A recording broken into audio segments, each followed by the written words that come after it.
Hi, thanks for watching our video. Today we're going to take an in-depth look at our inventory app. This app will run on any Android device, whether it's a phone or a tablet. Besides the obvious functionality of finding, viewing, and changing inventory records, there are tools built in that can drastically cut down on the time and effort needed to update your records and give your sales staff everything they need to sell more product. At this first screen, we tell the app how we want to interact with it. Sometimes you'll want to find records based on the item name, while other times you'll want to see records based on their location in the nursery, or their production record number, or even to be able to scan a pot and have its record displayed. Lastly, you can work with your hard goods inventory rather than your plant inventory. Let's start by looking up an inventory item by its name.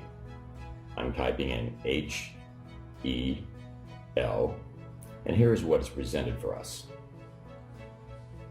I can just touch the item I'm interested in, and every record for that item with all of its locations shows up. Tap which record you want, and you get the details of that inventory. We can now interact with that record by changing the quantity, the ready date, adding notes and comments. We can mark it as ready. We can merge it with another inventory record and combine them into one record, move them, upsize them, attach a picture that you can take with your Android device, and even create a task for that record and assign that task to somebody else in your organization. These are all very useful things to do, but some of these things are better done using one of the other methods to interact with the records. Let's go back to the first screen. One of the things that nurseries have to do frequently is determine if an item is ready for sale. We have a checkbox on the inventory record to indicate that it is ready.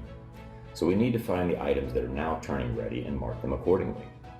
It's very cumbersome to do this by item if you have more than one or two records to change. So instead of searching by name, we instead will use the location filters to help us. First, we enter our ready date range.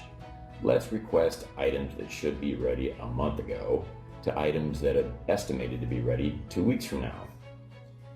I'm using older data here, so I'm selecting a date range of 2/1/19 to 3/25/19.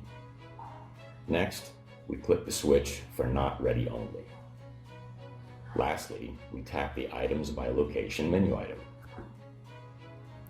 The app now returns all the records that need to be looked at by location.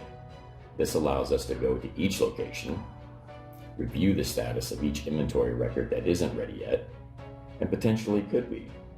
Just click the box that it is ready and look at the next item on the list. It couldn't be easier. Now, what if the inventory record you're examining has some items ready, but not all of them are? How can we handle that? Easy.